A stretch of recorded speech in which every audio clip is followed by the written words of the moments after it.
genre.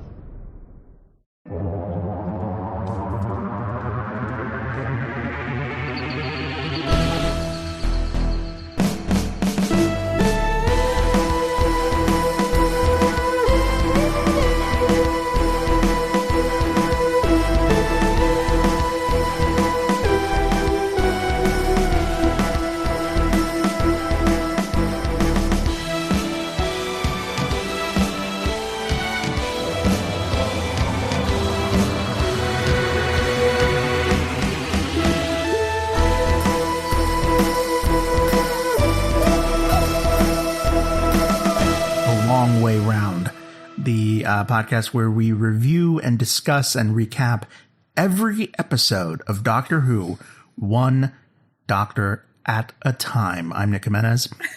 I'm Cassandra Fredrickson. And I'm Scott Corelli. And today on the show, we are back in the modern era of Doctor Who, and we are going to be discussing the third adventure by the ninth Doctor, the Unquiet Dead.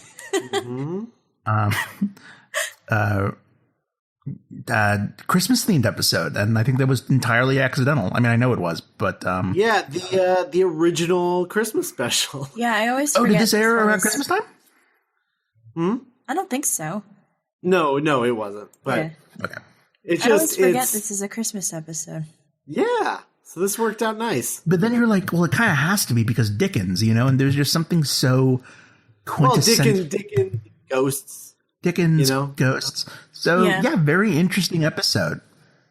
So I have some background. So the background of this is that essentially, this story was in the original pitch document that Russell T Davies gave to the BBC in 2003. Ooh. Where he actually wrote concepts for episodes for the first 13 episodes of series 1. So he came up with the concept for all of the stories of season 1. Sweet. And this was one of them. And it was a story called "My Name is Dickens, Charles Dickens." Not great. Not great. But in his version of the story, it was about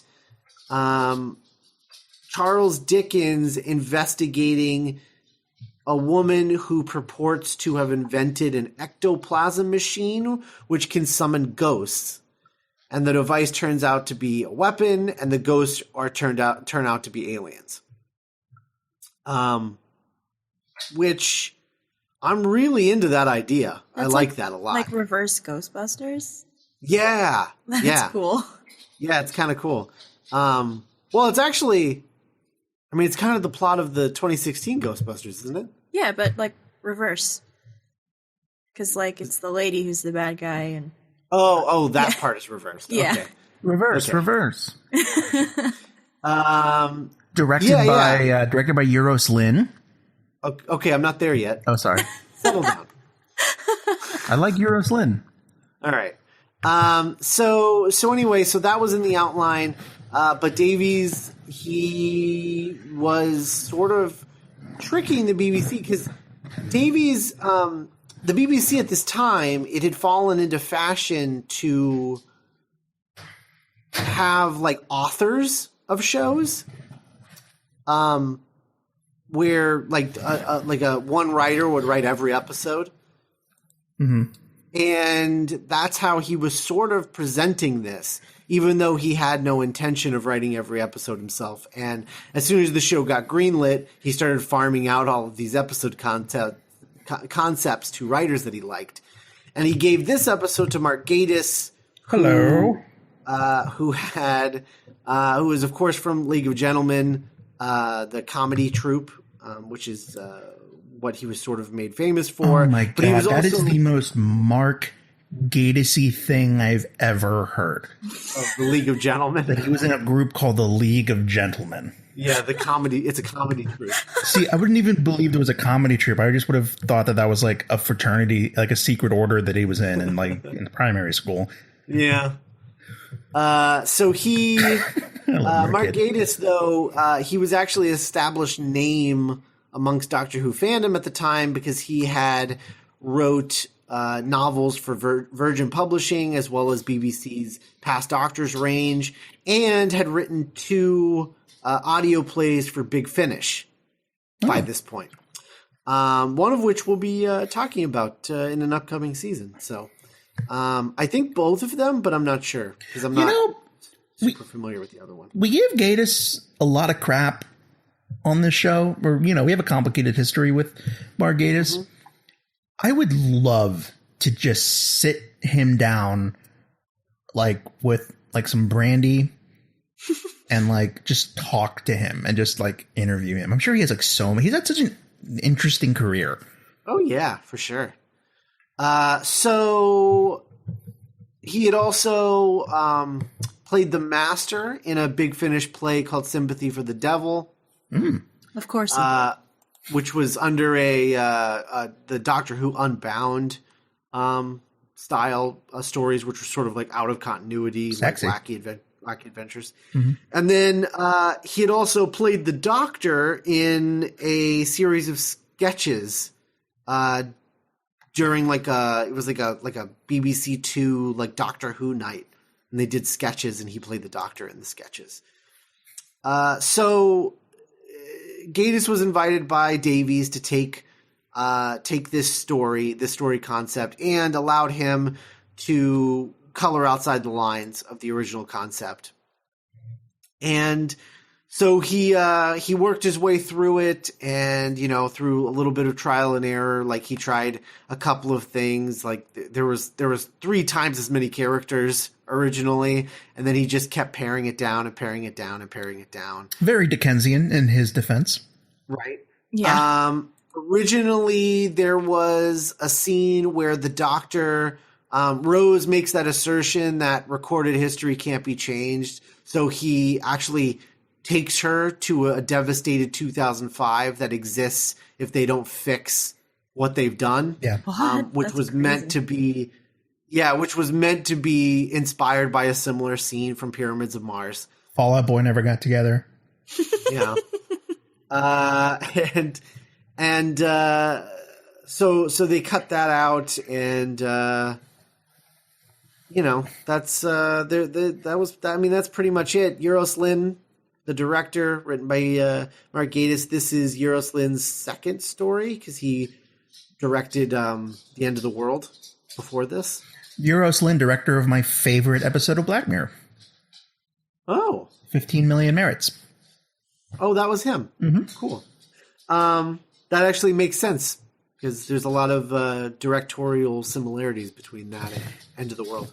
Yeah, he's a very underrated director. I don't agree. Okay. He directed my favorite Doctor Who story. The Girl in the which is Fireplace? No. Well, he did direct that, but that's not my favorite. My favorite is Silence in the Library. Oh, I should have known that. But You told me that a lot of times. yeah, but he's only good when he has great material. Yeah. He doesn't elevate material. Because when didn't he direct? When he has bad material, he typically makes it even worse. Didn't he I direct think. Fear Her? Yeah, Yes, he did. Yeah. direct Fear Her. And The Idiot's Lantern. Oh God, another Gatiss Yeah. one. And the worst episode, the second worst episode of Sherlock, The Blind Banker. Yep. Oh, So he doesn't. The problem with Euros Lyn is that he never elevates material. Very true. So And for those of you wondering, in my opinion, the worst episode of Sherlock is the Hounds of the Baskervilles. Wow. There's only 6. Yeah. No, there's 7. 10. Oh, right. 1, 2, 3, 4, 5, 6, 7, 8, 9, 10. Yep, you're right. There's 10. Yeah. Soon to be 13. Mm-hmm. No, sir. All 13. Anyway, we should probably get started. All right. Real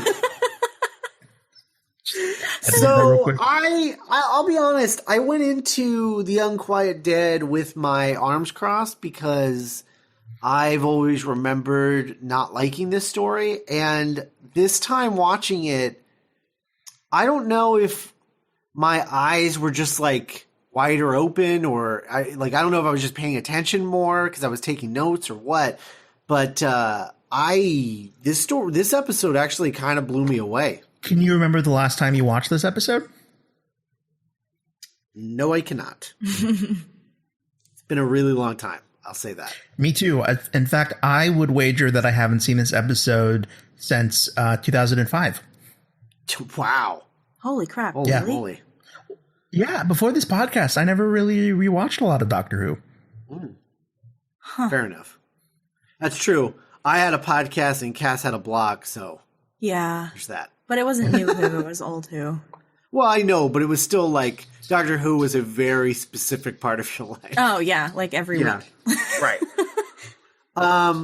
So first of all, I want to get this out of the way. Yes. I hate this title. Did you know that? Okay, so it actually wasn't. This wasn't the original title. Yeah, I know. We said it was Charles Dickens. Well, according to the Amazon facts that pop up on my screen when I was watching the episode, it also was almost titled the name of whatever the name of the neighborhood. Like if the neighborhood was like Knackerville, it was almost called like the Knackerville Horror. Yeah, I saw that, but I don't really like that title either because it's too vague. Mm-hmm. It doesn't sound like a Doctor Who title to me. Or it doesn't sound like a Dickens novel. Yeah, I guess it sounds like a Dickens novel, but I don't want Doctor Who stories to sound like a Dickens novel. I want it to sound like a Doctor Who story. Doctor Who episode titles have very specific tones to me. Mm-hmm. That's like why I don't like the Unquiet Dead technically has that tone. Like it technically sounds like a Doctor Who title. I just think it sucks. Where does But, Dinosaurs on a Spaceship fall into the spectrum? Oh, it's terrible. It's a terrible title. So is Let's Kill Hitler. It's on board with Let's Kill Hitler. I forgot that was a thing. Yeah. Oh, Thanks. terrible Doctor Who title. Victory of the I Daleks. hate. Great title. That's great. That's a great title. Yeah. So is Tooth and Claw. Really. Yeah. Yeah. Unquiet Dead is a good Doctor Who title. It's just a bad title for this because it doesn't mean anything. That's true. They are very quiet. Yeah. I mean, I guess doesn't she like scream or something at some point? Yeah, Yeah. they all scream. Pity the Yeah, I gift. guess. But like, it doesn't have any bearing on the plot. Yeah. Like that's true. the fact that they're screaming. Mm-hmm. It's just I spooky. don't. Yeah, I don't. Whispers from the Veil. I don't like it. Did you know that Gabriel Sneed, played by Alan David, was originally meant to be played by David Tennant? Really? Good thing it wasn't. Yep, it was actually Mark Gatiss' idea to have it played by Alan David. Huh. Well, I think that this story just should have been called The Gassy Dead. Hmm. It would have been fine. The Gassy Dead? That's not a serious. I mean, we get more gas after this one. Gas does play very heavily into this episode. It is. It's a gas-heavy episode. Mm-hmm. Yes. So yeah, so there's zombies. Yeah. Well, okay. So there's a bit that I wanna bring back because it's in our next episode. We're gonna call it back, so I want to mention it here. Yes. There's a bit where the Doctor and Rose are struggling toward the beginning. They're struggling to get the TARDIS to land. Yeah. And then they both fall over and are like laughing, and it's like the most BS laughing you've ever seen because it's just like, ha, ha, ha, is this what joy is? Like, it actually makes me sad because like Billy Piper is bringing it, Yeah. but there's a part of Eccleston's performance that I can't tell if it's that he doesn't really care or that he is playing it fake because the Doctor has forgotten what joy is Oh, and man. is just going through the motions. That's the most emo thing I've ever heard in my life. Yeah. I pretend to laugh. That's the most 10 thing I've ever heard. And it's so sad because soon after there's a really poignant scene between the two of them where Man, like the more I'm really into how empathetic and inquisitive and curious Rose is as a companion. With 9. With 9, yeah. So yeah, because she just seems very like she's always the one to notice, like, yeah, because like the doctor's like, oh, we're gonna go on an adventure, it's gonna be great, and she's like, wow, you've like Christmas Eve 1860 whatever year they think it is, because it turned out to be 1869, but they're like, she's like, wow, like that Christmas will never happen again, but you just get to go back to it whenever you want. And then he's like, yeah, and she's like, but more fun with 2, and like, and then they run off, and I was like, no, Billy Piper, man. Mm-hmm. I recently watched all of, I don't think we've talked about it since I did it, but I just got done watching all of Penny Dreadful. Right. And she is fantastic. Mm-hmm. She's so good on that show. So good. Plays 3 distinctly different characters over 3. Yeah, she plays a new character every season, and it's like that's insane. so cool. I didn't know that. In like a totally organic, like non-American Horror Story kind of way. Yeah. That's awesome. Yeah, so it's a Dickensian Christmas Eve. Yeah, it's Kermit the Frog and his son are, rocking down the street. Right. Gwen from Torchwood is here, playing a character named Gwyneth, which is weird. Gwyneth. I mean, that's weird, right? Don't they do a callback in season 4? They do. Like when at the end of whenever the big team up with everyone. Yeah. 10 has like a little. You look like someone I used to know, and Gwen's like, shut up, shut up, Stop talking. It's funny because they're still in Wales, and all Welsh people look like her, I guess. Yeah. There was a really. I don't know. There was a really funny bit where 9 tells Rose that they're in Naples. And then it's like, oh, we're in Cardiff. And I'm like, yeah, I guess that. So we've got ghost zombies, we've got psychics, and we've got Dickens. Like, this episode is insane. Yeah, this episode has everything. Yeah, it really feels like Mark Gatiss just threw the kitchen sink at this because he didn't know if he would ever get to write another episode of Doctor Who that would be produced. Scott, we both know that Mark Gatiss has never thrown anything in his life.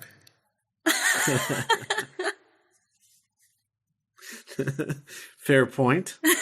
You know what I realized watching this? Shade. You know what I realized watching this? That was really weird. And I don't know if you guys picked up on this, but Dickens, Charles Dickens' character arc in this story is not dissimilar to Simon's arc in the episode of Geek by Night we wrote together. Heyo. Oh. Isn't that weird? Yeah, I guess I didn't think about that while I was watching it. I was just thinking about how he was played by the bad guy in Ace Ventura: When Nature Calls. But I guess he is. Yeah, Simon Cowell. But yeah, I guess he it's okay. So we watched all the next 3 episodes that we're going to talk about. We kind of watched them all in a row, but all right. Pull back the curtain. But yeah, but the way that each of these 3 episodes deal with historical figures in different ways is really fascinating to me. And to me, it kind of shows the different kinds of ways that Doctor Who has handled historical figures and history in general.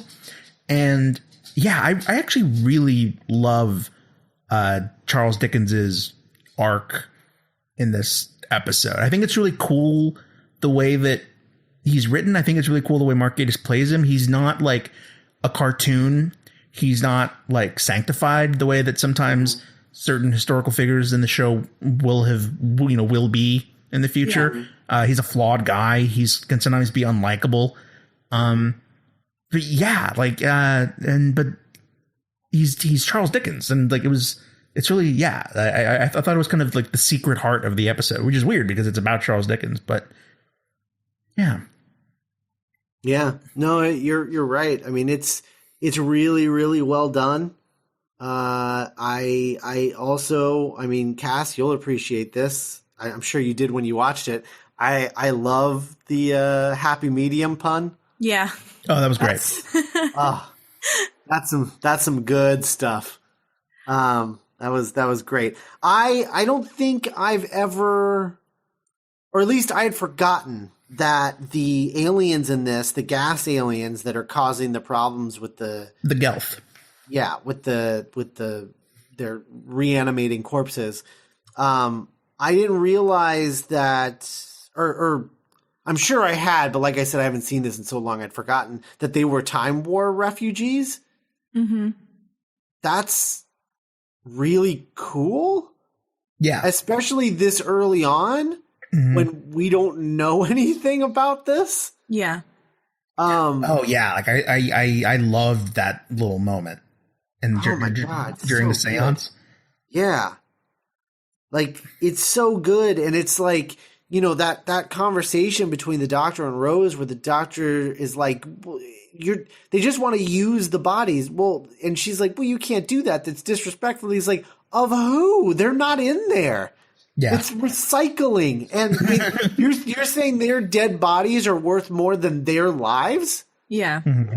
And it's like, it's hard to argue against, but it's Rose learning the kind of world that the doctor lives in with the kind of morals that he has, which aren't sort of like the BS morals that a lot of us have, where we have morals for things that don't really matter in the grand scheme of things. Where it's she's learning how to think four-dimensionally. Right. And I just really loved that conversation. Like, I think this might be, I mean, we'll see as we go along, but this might be my favorite Mark Gatiss story. Wow. I don't know that I like any other one more.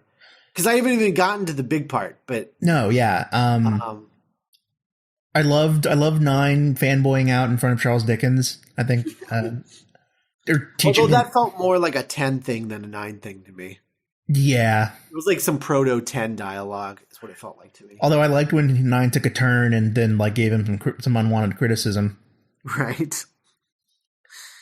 And Yeah. it was like do the bit when Nell dies. It makes me laugh. And I was like, 9. Classic 9. Yeah. And Rose just doesn't understand time travel. No, not yet. Which is weird because she's kind of of like, I can't die. I don't die. I'm not. I was alive in the future. How could I die here? And he almost died like twice. He's yesterday. just like side-eyeing her. Like, have you not seen Back to the Future? Seriously? Yeah. Or like, dude, you almost died. Remember when we were at that hotel in the year like 5 billion or whatever? Like, right. But that's the future. She's saying she can't die in the past because the past already happened. Oh, that's true. This is the first time going to the past. Right. Yeah. This is the first time in the new era that the show traveled backwards. Right. That's fun. Right. Isn't that fun, guys?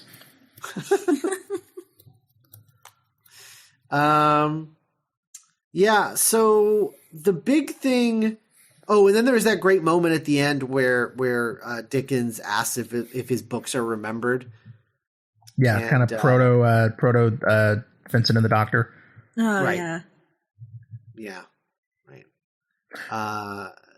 So the big thing that I wanted to mention that like blew me away about this story was the thing where the servant girl Gwyneth is like, oh, like the gas aliens need a psychic to be like their gateway into our world so they can start taking over corpses and survive. Yeah. And so she's like, no, I'll do that. That's okay. Like, you know, they want to survive. I get it. So she goes, and the gas aliens, of course, betrayed everyone, and they're actually evil, like demon aliens. And they instantly kill her, and she needs to like, I don't know. They like instantly kill her, but then she's like still like sort of alive. I don't really understand. Yeah, because like afterwards, the doctor's like, "Oh, she was dead the second that she made the connection." I guess he meant like metaphorically, right? Maybe. Where it was like there was no way she was going to get out of there alive. Mm-hmm. I think is probably what he meant. Because he touches her, like he makes a point of touching her face, and then he says, "I'm sorry." So maybe that's like his way of confirming that like either she's near death or already dead. Right. But then she lights the match. Right. I don't know. Yeah. So I don't know. But in any event, there's a line where Rose says she saved the world, a servant girl the world will never know. Mm-hmm. Yeah. And I just realized, having watched it this time, they're talking about the Doctor. She's the Doctor. The Doctor saved the universe and killed the Daleks and the Time Lords, and no one is going to know what he did or what he sacrificed. Oh, wow. Yeah. And I was just like, I don't know, that like really got me this time. Totally. And it's this story's really good. And Yeah, I'm sorry for ever bad mouthing it. And it kind of speaks to, again, like what I was saying earlier about Rose as a character. Like, she's the one to kind of, that's the first thing that pops into her head. Right. Which is like, oh, that girl. By the way, was anyone else like really shipping Gwyneth and Rose in the scene when they were like bonding in like the pantry? No, I mean, I was shipping them as friends. Oh, man. I don't know. I guess I'm in the minority this time because I always remember this story. I guess I remembered this story kind of fondly, but not like, I don't know. I was like, oh, well, it's better than most people give it credit for. And then I watched it and I wasn't really impressed as I like thought I'd be. But I don't know. It just didn't really, I don't know. I feel like we had the opposite reactions. Like it didn't really like connect with me this time, which was kind of sad, but meh. Oh well. Yeah. Well. Bad Wolf reference. Yeah, Bad Wolf reference. That's the first time that gets dropped, right? I think it has to be because I mean, we didn't mention it. Yeah. End of the world. Huh. I can't remember. I don't think it does. so. I don't know. Oh, the titles were The Crippingwell Horror and The Angels of Crippingwell. Oh, The Angels of Crippingwell. That's good. Mm-hmm. Like I'm into that. That's what it should have been called. What did you guys think of the kind of meta, like the kind of thing that Doctor Who kind of does sometimes where they kind of explain where artists' inspirations come from? Like at the very end when he's like, oh, I don't know, The Mystery of Edwin Drood. It'll be about ghosts. And then Nine's like, yeah, do it. He's going to die like next year. It's okay. Yeah, I mean, does he finish that book? No, it's famously his The Mystery of Edwin Drood is famously unfinished. Okay, so that doesn't bother me then. No. I was like I thought that was cool the way when they did that. It kind of reminded me of how they sort of explained Agatha Christie going missing. You know what I mean? Yeah. Right. Yeah, I don't like it. I don't like it when they explain where something comes from that does exist. Mm-hmm. For example, next week's episode. Right. I like it. I like this because it's like, well, let's find a hole and then let's try and fill the hole. Mm-hmm. You know, in like a clever Doctor Who way. Yeah, because they do the same thing with Shakespeare, too. Like, his lost play or whatever, and then he gets sucked into wherever those things are from. Right. Yeah, The Mystery of Edwin Drood is actually famously unfinished. Oh. Well, there you go. And then the Doctor came, and he was my friend, and he saved everyone. And Rose Tyler was there. She just great. So I'll say the worst part of this story was the trailer for the next one. Oh, I didn't see it. Yeah. Next story is Aliens of London. Oh, Aliens of London. I hate the farting aliens. Yeah. More than anything in the world. Little old lady got mutilated late last night. Aliens of London again. Okay. Well, I think that about wraps us up. Werewolves of London.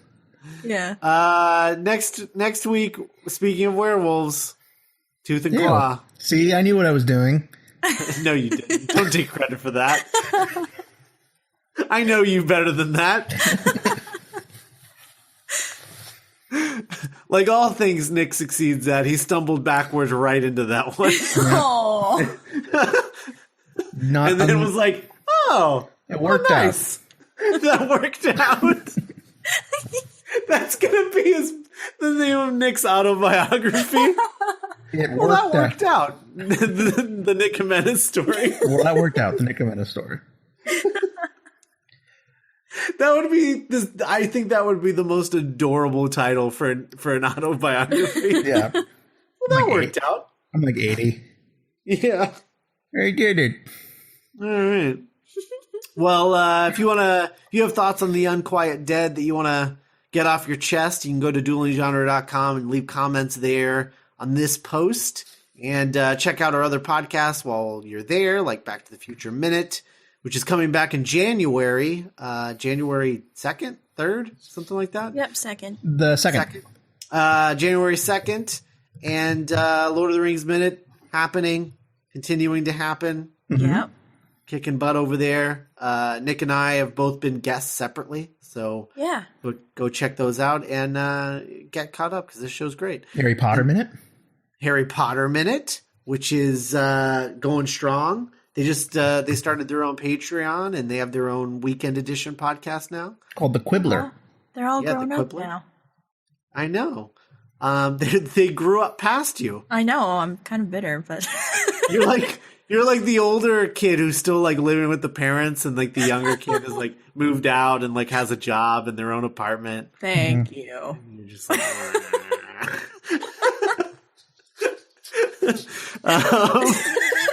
also back in January is Geek by Night with our last 3 stories, which is really more like 8 stories or something like that. You'll see. But check that out and check out our Patreon at duelinggenre.com/support. I don't know why that was slurry. I'm not drinking. Just happened. I think I'm thirsty. I don't know. But go to our Patreon page and become a patron. Help us out. Help support the show. Keep us going. This is the show that we hear the least about of all of our shows. If you're listening, let us know you're out there. Although you've probably turned off the podcast by now, because that seems to be what's happening. So anyway, special thanks to our Patreon associate producer, Leaper182, and we will be back next with Tooth and Claw.